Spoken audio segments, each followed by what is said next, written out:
BNP নেতার বিরুদ্ধে আওয়ামী লীগ নেতার ইট ভাটা দখলের অভিযোগ উঠেছে।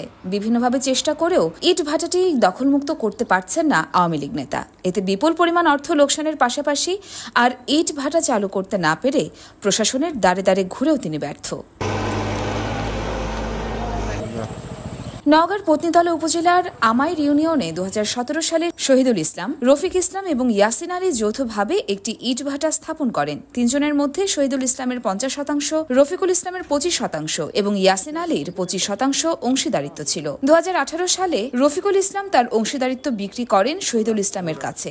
এরপর শহীদুল ইসলাম এবং ইয়াসিন আলী যৌথভাবে ইট ভাটাটি পরিচালনা করতে থাকেন। 2022 সালে ইয়াসিন আলীও তার অংশ বিক্রির জন্য অর্থ নিলে এককভাবে ভাটাটি পরিচালনা শুরু করেন শহীদুল ইসলাম। থেকে চালু করেছি আমরা 18 সালে শেষের দিকে। আমার এক পার্টনারের সাথে হিসাব নিকাশের দ্বন্দ্ব হওয়ার কারণে উনি আমার কাছ থেকে পাওনা দেওনা বুঝে নিয়ে ডকুমেন্টস করে দিয়ে উনি চলে গেছেন।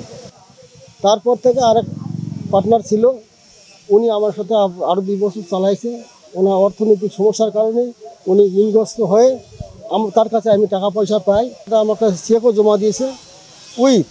আমার ডকুমেন্টস ছিল, সেটা আমার 6 তারিখে আমার ভাটার থেকে সমস্ত কিছু ওরা লুট করে নিয়ে চলে গেছে। কাগজপত্র কিছু আমার কাছে নেই, সব কিছু নিয়ে চলে গেছে। তবে গত 5 আগস্ট রাজনৈতিক পট পরিবর্তনের পর ভাটাটি জোরপূর্বক দখল করে নেন স্থানীয় ইউনিয়ন বিএনপির সাধারণ সম্পাদক রফিকুল ইসলাম। অভিযোগ রয়েছে, দখলের পর ভাটার সব ইট বিক্রি করে দেন তিনি। এতে বিপুল পরিমাণ অর্থ ক্ষতির মুখে পড়েছেন আওয়ামী লীগ নেতা শহীদুল ইসলাম। সব কাগজপত্র থাকা সত্ত্বেও ইট ভাটা চালু করতে পারছেন না তিনি।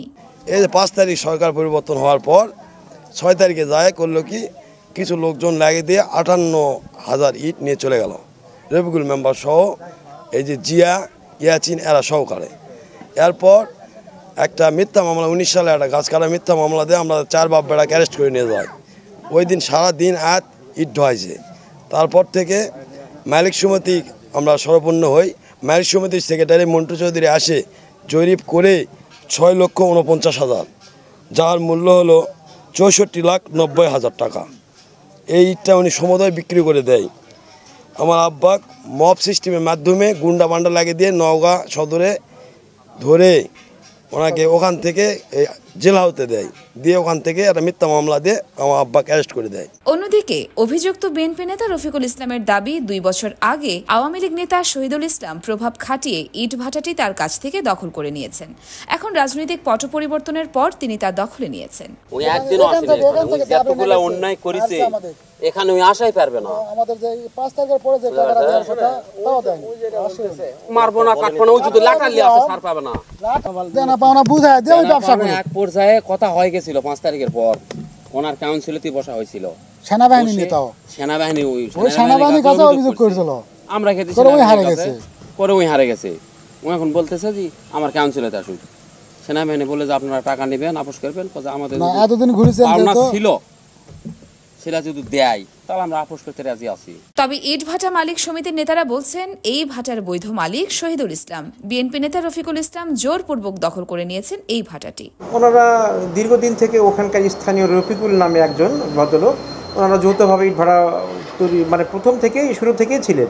তারপরে মাঝখানে ওনাদের মধ্যে একটা পার্টনারশিপ নিয়ে অংশীদারিত্ব নিয়ে একটা মনোমালিন্য হয়। তা আমাদের কাছে এটা ওনারা আসছিলেন, তখন আমরা হিসাব নিকাশ করে কে কত টাকা কার করে একবারে ওই রফিকুল সাহেব ভাটা থেকে উনি একবারে ওনার অংশীদারিত্ব বা ভাটার যে অংশটা ছেড়ে দেয়। ওই ভাটার কত পরিমাণ ইট আছে, ওই আসবাবপত্র থেকে শুরু করে আমরা একটা রেজিস্টার্ড করে আমরা সমিতির পক্ষ থেকে একজন লোককে দায়িত্ব দিই যে এদের এটা নিরসন না হওয়া পর্যন্ত সমিতির পক্ষ থেকে এই ভাটাটা চলবে। তো যথারীতি চলছিল। হঠাৎ এই চেয়ারম্যান সাহেব একটা মামলায় জেলে যায়, তারপরে এসেই সম্পূর্ণ তার ইট থেকে শুরু করে সব লুটপাট হয়ে যায় এবং তার নেতৃত্বই দেয় রফিকুল ইসলাম। আমরা সরজমিনে সেখানে যাই তদন্ত করে দেখি তার নেতৃত্বে এসব হয়েছে, এটাই বাস্তবতা। প্রশাসনের হস্তক্ষেপ চেয়ে মানববন্ধন এবং অভিযোগপত্র জমা দিয়েছেন ভাটার মালিক রফিকুল ইসলাম। না, আমরা আসলে 3 জন মিলে শেয়ারে পার্টনারে ব্যবসা করতাম। ব্যবসা করা অবস্থায় 2018 সালে আমাকে তারা দলের প্রভাব দিয়ে জোর করে এখান থেকে আমাকে তাড়িয়ে দিছে আর 2022 সালে আসে, আমি ভাটায় করছিলাম না, 2022 সালে আসে আমার স্ত্রী এবং আমার 1.5 বছরের সন্তান সহ 2 জনকেই তারা হাজতে নিয়ে জোর করে স্ট্যাম্পে সই নিছে।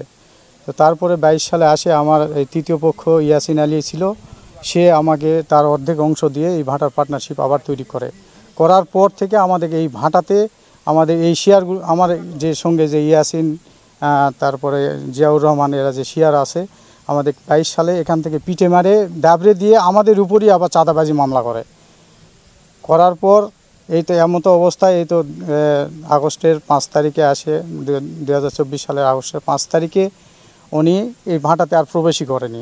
এখনও আসুক, সে আপনার পার্টনার হিসেবে আসুক। গততে জেলা আমাদের এই পুঁজি ইনভেস্ট করা ছিল, সেই টাকা পয়সার আমাদের কোনো হিসাবপত্র দেয়নি। সে আসুক, আসে হিসাবপত্র দিয়ে আমাদের সঙ্গে আবার ব্যবসা করুক, অসুবিধা নেই। আমরা তো কখনো এখান থেকে ভাড়াতে মারধরে করিনি বা কোনো দাবারও দেয়নি বা কোনো কিছুই করিনি।